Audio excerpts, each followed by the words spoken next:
Alright, so thank you for tuning in to Chomping at the Bit. This is episode number 92. I am Kyle Edwards, of course. Now, in this episode, there's a couple ways I could have gone about this. So, we have NFL free agency going on. There's been a lot to talk about with that. But I felt like I'll save that for later in the week. We have NBA trade deadline coming up. So I could have talked about that because there are some rumors out there. But I think I'll save that as well. I feel like on this episode, I need to talk about the disparity in terms of women and men's sports. Now, if you've been paying attention to the NCAA tournament, whether it's the men or the women's tournament, or maybe you watch both. I've watched games from both. It was a few days ago where we saw a University of Oregon women's player she took to social media and she, I believe she showed the weight room of the women's tournament, of the women versus the men. And then she showed like the food spread of the women versus the men. And of course, everybody who saw it was kind of outraged by it because, the men had basically a full weight room while the women had like a couple of dumbbells. And then in terms of food, men had like an actual like game spread just of good food.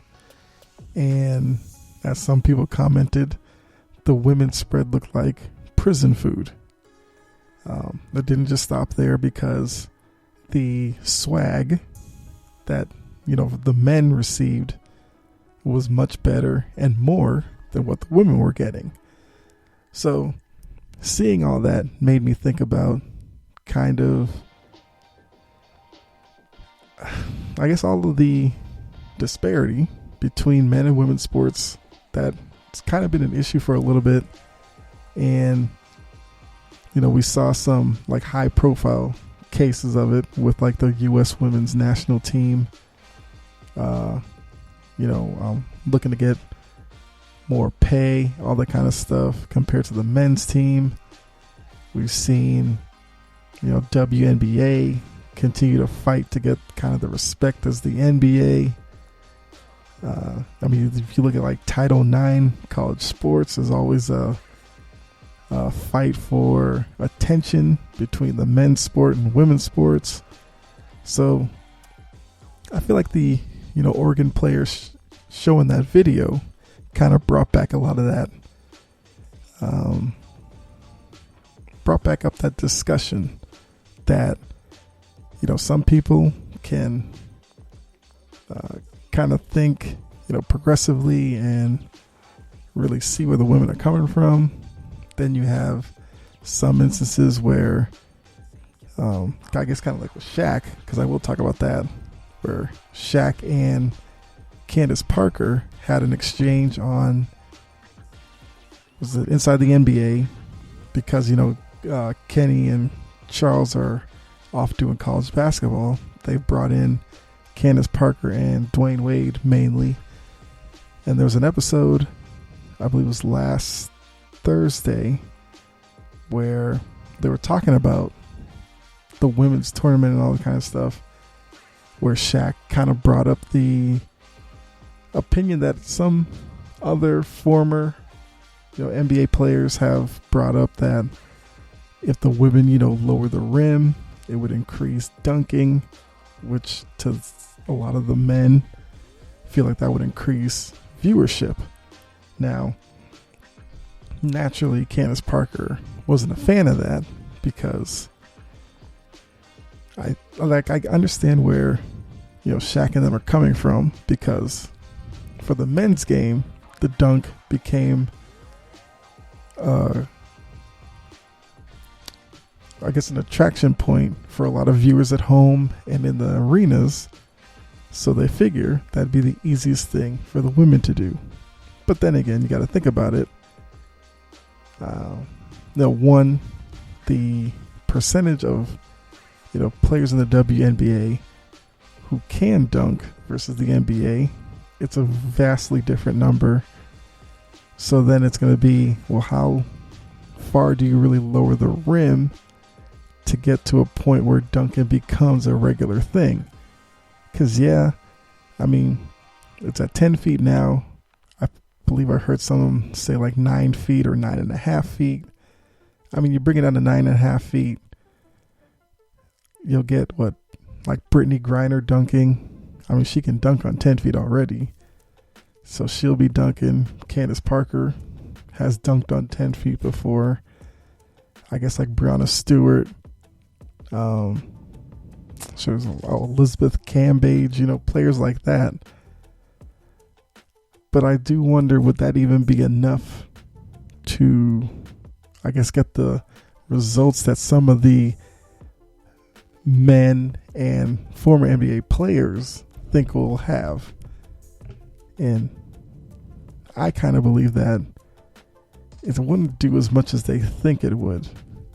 Now, I mean, I will get into later on kind of the reasons that I see that, of course, well, not of course, but that women's sports seem to struggle in the public eye, although it's not all of them, because I feel like some women's sports are more popular than others. And I think I'll try to break down some key factors as to what they are. So I'll do that in this episode. But I just want to start with the Oregon player and what she kind of opened up all of us to. And of course, the NCAA, once the video went out there and became a big story, the NCAA president was like, oh, we're going to monitor these conditions and make necessary changes or whatever. I mean, it's the right response, but I don't know, something about that seems a little off, because if you're going to put on, NCAA tournament for men and women, you went ahead and you picked all the sites and all that kind of stuff.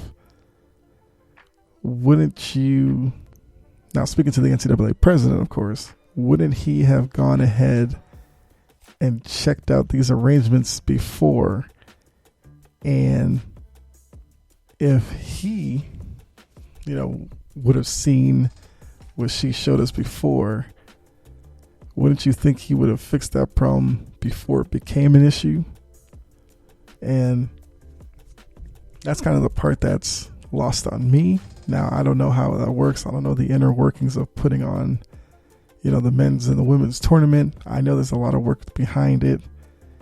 And especially after last year where they didn't even have one, this year was really a really big chance to, capture the attention of people, because, missing out on a year of the NCAA tournament, which is already a big deal. People were ready for this. I know I was, and I'm sure a lot of you were. So yeah, I mean, I don't think I've seen anything about that story recently. I'm sure that they've bumped up the, women's food and the weight room. I'm sure they've done that, which is good. But, hopefully this doesn't become any more of an issue. And, like I said, it's something that's been going on for a while, where, you could take any sport. You have soccer, men's national team versus women's national team. It's not only a U.S. problem either. You go around, you look at a lot of countries, and, you have governments that will put exponentially more money into the men's, development programs than the women's programs. And, for a lot of women, and of course some men do recognize this and see it as a problem. And I believe that, not necessarily say it's like the elephant in the room, but to these, governments and all that kind of stuff, they feel like the better money is in the men's game because it's the more popular one. And in a lot of these cases, unfortunately, that's what it comes down to. It's, attendance or TV ratings, basically anything that brings in money to these institutions, whether it's a college campus or to an owner of a professional team. Because a lot of these professional owners who own women's teams own men's teams as well, because a lot of them share the same market. But like I said, unfortunately, it's a decision that they have to make. They put their money into the entity that they feel like gives them the best return. So, I think the WNBA may eventually get somewhere to the point where it might be, I don't think it'll ever be as popular as the NBA, but I think it could get to a respectable level, because right now, to your average TV viewer, they look at WNBA on such a lower level compared to the NBA that's where they hurt in terms of attendance and the ratings. And for the most part, in all of these sports that have issues like that, until they can fix that problem, it may not necessarily get better right away. So, and even with that, in most cases, the easiest way to help that is kind of linking up with a men's sport, probably in the same area. So, for instance, there's many cases where NBA players will show support for the WNBA, whether it's going to one of the games or, tweeting to a player whenever they have an accomplishment or something like that, which I feel like does definitely help bring eyes to the sport.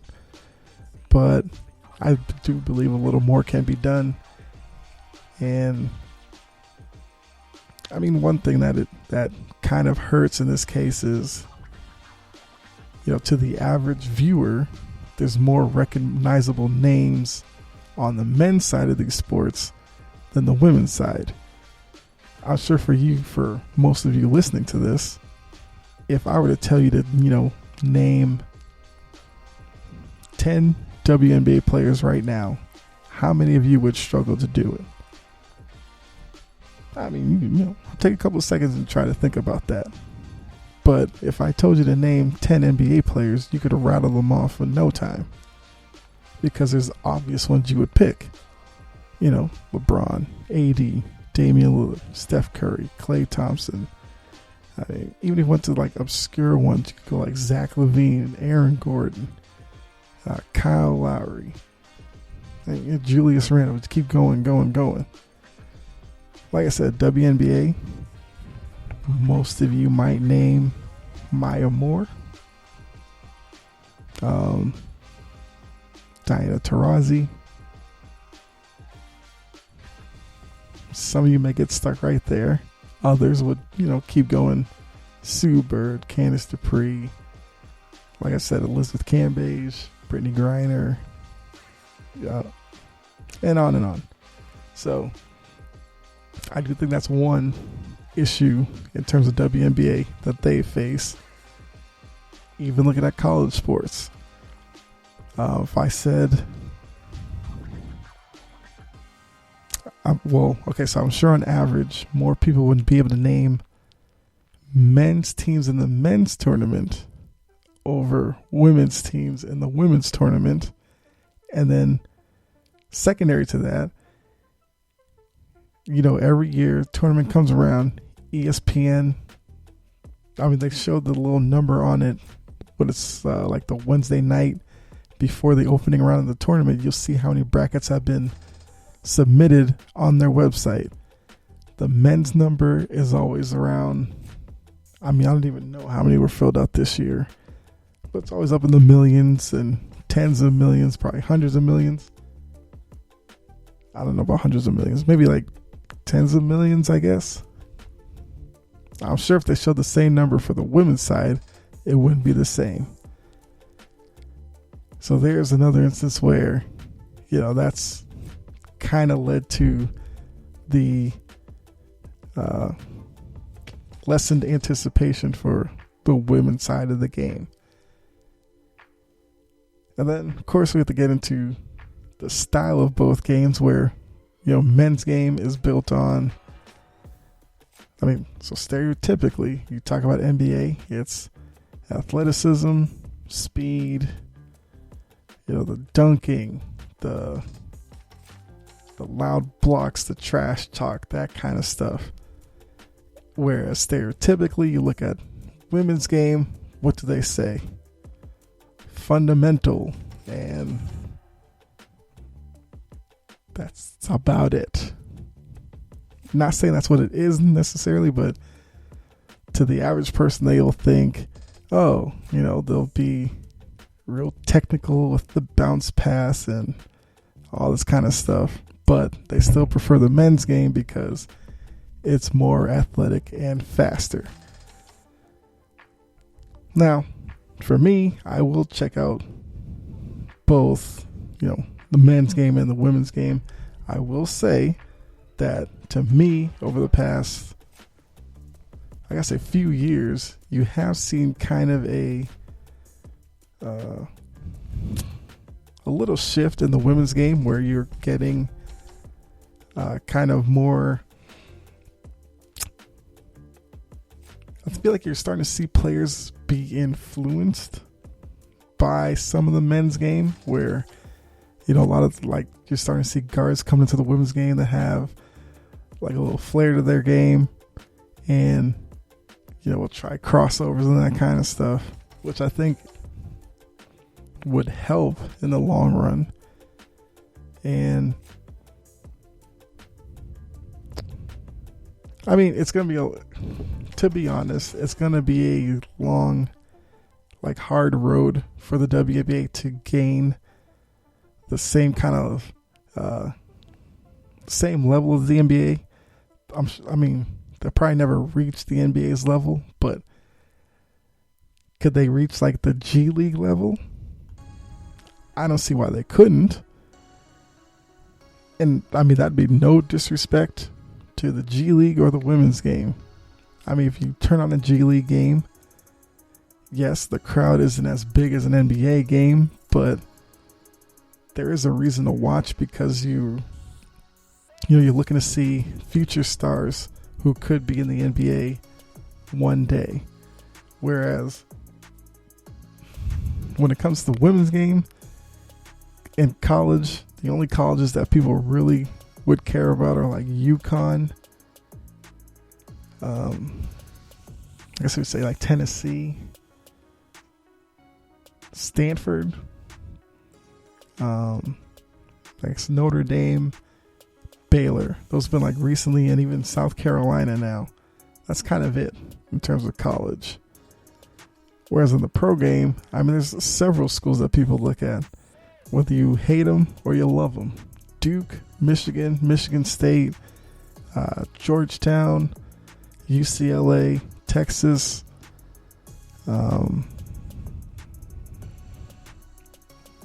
St. John's, Arizona, Kentucky, schools like that. So, like I said, it's gonna be something where I think they'll eventually get there. It's gonna be a frustrating road because you'll still get those comments like what I said about Shaq, where they'll assume that the women's game needs to, change their ways and adopt more of the men's game to become successful. I don't think they need to do that. I think they can keep the game the way it is. They'll just have to make sure that they start building up the stars for tomorrow. And they do that a little bit because I don't know. I can't say that but for me, when you hear them talk about the women's college game, they talk about what's her name from UConn. Her last name always throws me. It's Paige Pukers or something, and she's supposed to be like the next it girl for the WNBA.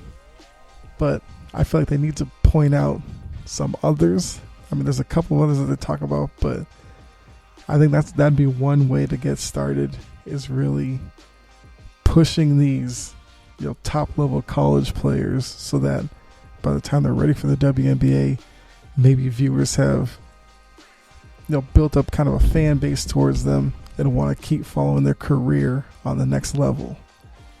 That'd be one thing. Another thing would be, I mean, the WNBA has 12 teams or something like that. I do think, they have a partnership with the NBA, so the NBA does help them financially. I would like to see, some expansion at some point, because there are still some big markets that the NBA is tapped into that the WNBA hasn't actually gotten to yet.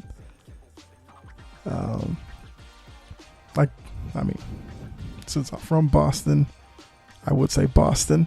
I mean, Boston has the Celtics, but the closest WNBA team is in Connecticut. And I get it, it's the whole New England region, but I have wondered if that team were in Boston instead of Connecticut, would that have helped? I don't know if it would, but it's an interesting thing to think about. I mean, they have New York. They have a team in New York. They have a team in Atlanta. I don't think there is one in... I mean, Houston used to have one. They don't anymore. They have one in Los Angeles, so they have that market there. They have the Chicago market, so that's good. But I think there's some other big name cities that don't have teams they could possibly put one in that could help. But of course, they can't spread themselves too much, because if they do that too early, then the sport could just end up dying. But I mean, I don't need to talk about, of course, basketball. I mean, looking at, like I said, soccer. Now, this part of the story is a little funny, because the women's soccer team is way more successful than the men's national team. But the men get paid more because, once again, men's sports are seen as more attractive to owners because of the money possibilities with the male athletes. Even I would argue that the U.S. women's national team is pretty popular. Because I'm sure most of you, if I said, Megan Rapinoe, you might have at least heard the name if you didn't know what she looked like. Or Alex Morgan, Carly Lloyd, Abby Wambach, they have some pretty popular players. So I feel like for them it was easier to, make the stand to get more money because of that. I believe pretty sure they won that fight. So that was good for them. But even taking it a level below that, if you look at the MLS versus the women's league, which, what is it called? It's like the PSL or something like that. I can't remember. The league's name slips my mind real quick. But even with all the women's national team success, the American Women Pro Soccer League has struggled mightily, to the point where it's gone through 2 times of basically bankrupting and then having to close operations, rebrand itself, and come back out. And now we have the current format of it, where I do think that this current model may work a little better, but it's another instance like the WNBA where team wise, it's still kind of scarce around the country. So they are looking to expand. I believe they're supposed to be expanding soon with things like Sacramento and San Antonio or something like that, which is good because I would like to see the women's soccer league, actually make it. Because like I said, with the women's national team so popular, I can't for the life of me figure out why the women's soccer league can't sustain itself long enough to, I guess build a tradition or something like that. So hopefully they get that done this time around. But trying to think of some other stuff. Oh yes, I guess going back into like the college level, not just basketball, the whole argument with Title IX and all that kind of stuff. I mean, not to get into all of that because it's basically Title IX is what gave, women's sports the opportunity, all that kind of stuff, which is good. But you go around to these college campuses, what sports really get the attention of the students? Depending on what school you go to, of course, it's most likely the football program and the men's basketball team. That's probably like 85% of campuses around the country. The only ones, I've already named most of these schools where the women's team may be on a level close to the men's team are the successful ones.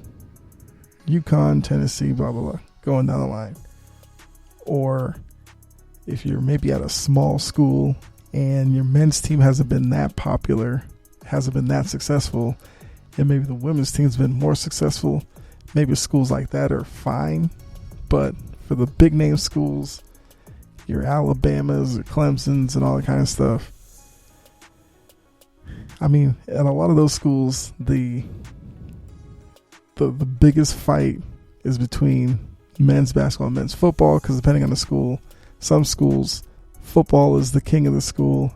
Other schools, basketball is the king of the school. Once again, it's all about success, then all that kind of stuff. So, I say all of this to say that, yes, the Oregon film from the player, it was disturbing to see, because to think in 2021 that there was such a disparity between, I guess, the amenities for men and women, you would think that we were way past that. Clearly we're not. But when I saw it, to be honest, was not surprised by it one bit. I was more surprised that this was the first time that I could remember somebody actually putting it out there on social media, making a story out of it. Like when I saw it, I kind of thought that was probably the norm. I don't know. Maybe I'm wrong on that. And that's mainly coming from, hearing people talk about women's sports and how they view it, as well as, I guess, from my understanding of, how the NCAA is. If you heard me talk about it enough on here, NCAA, gets in its way a lot, doesn't necessarily make the right decision most of the time. So seeing a story about the NCAA screwing up something like that doesn't surprise me at all. Now, the only good thing that can come out of this is if now with the conversations happening, because you're starting to see that where a lot of female athletes are making their opinions known about how they feel about it, which is good. You're also getting some male athletes joining in on the fight, wanting to see things a little more equal, which is great as well.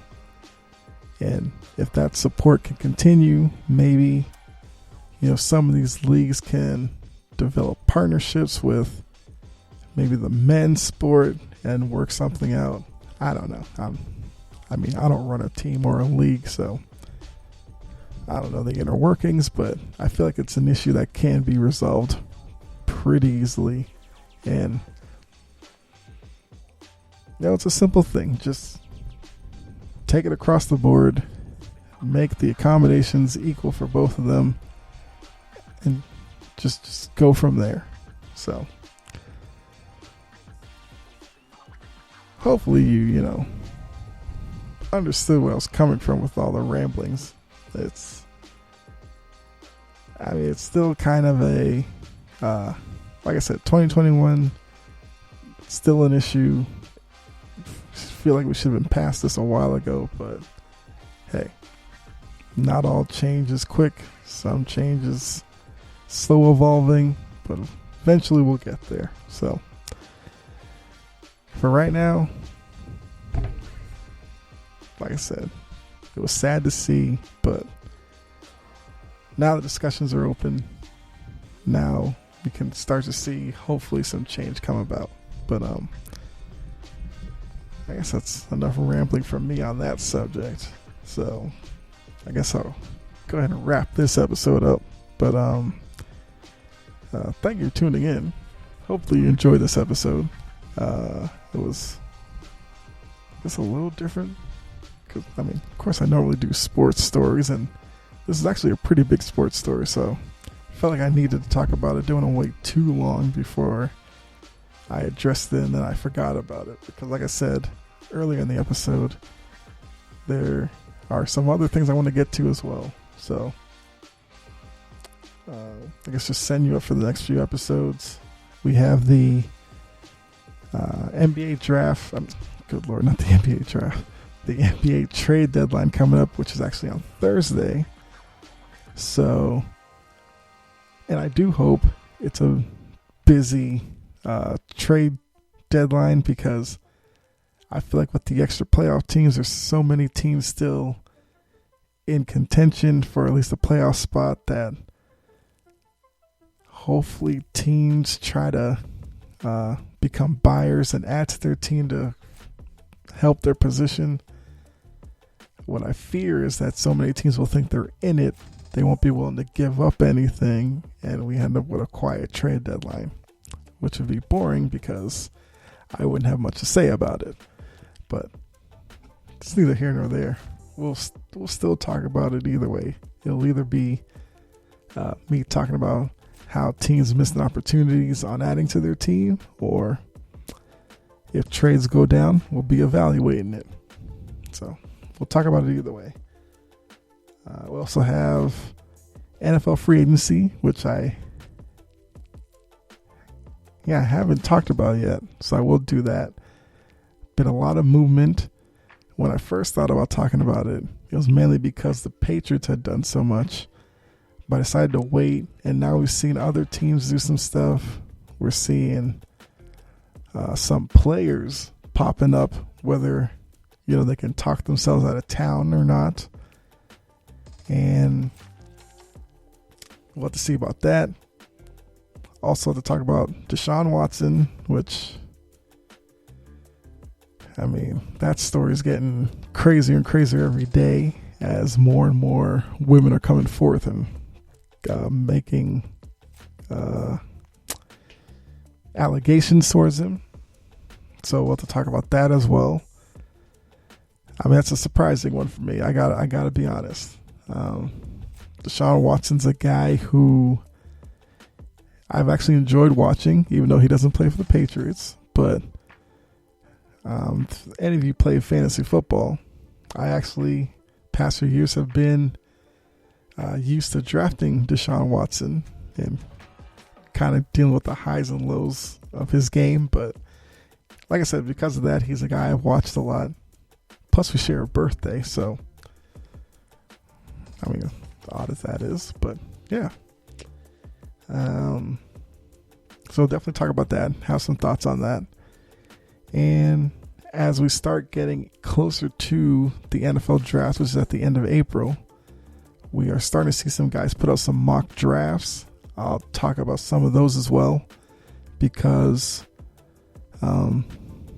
just quickly, browsing like ESPN and NFL.com, I've seen a couple of mock drafts that look crazy to me, and some that I could see playing out. So we'll talk about some of that as well as we get close to the draft, get ready for the draft. And yeah, so much other stuff. So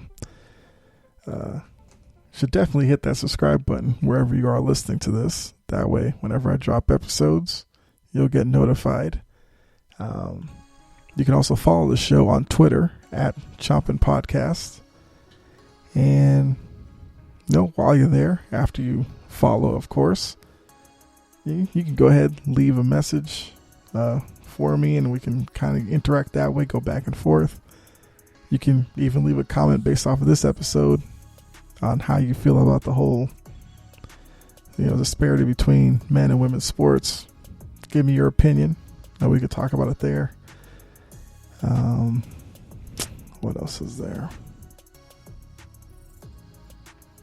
Also, if you are one who prefers YouTube, I do have a YouTube channel. You just have to search my name, Kyle Edwards. You'll see my channel come up. The episodes are there as well. Of course, they are in audio form, as we don't have a video podcast yet. That could be down the line, so we'll see. But all the episodes are there if you want to listen to it on YouTube.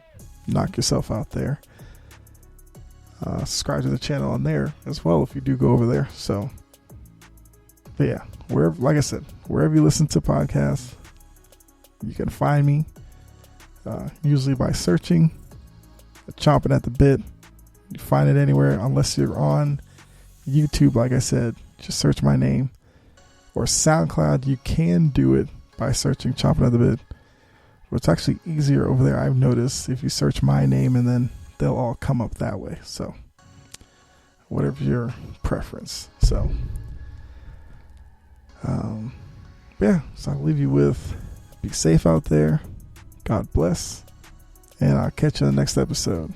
All right.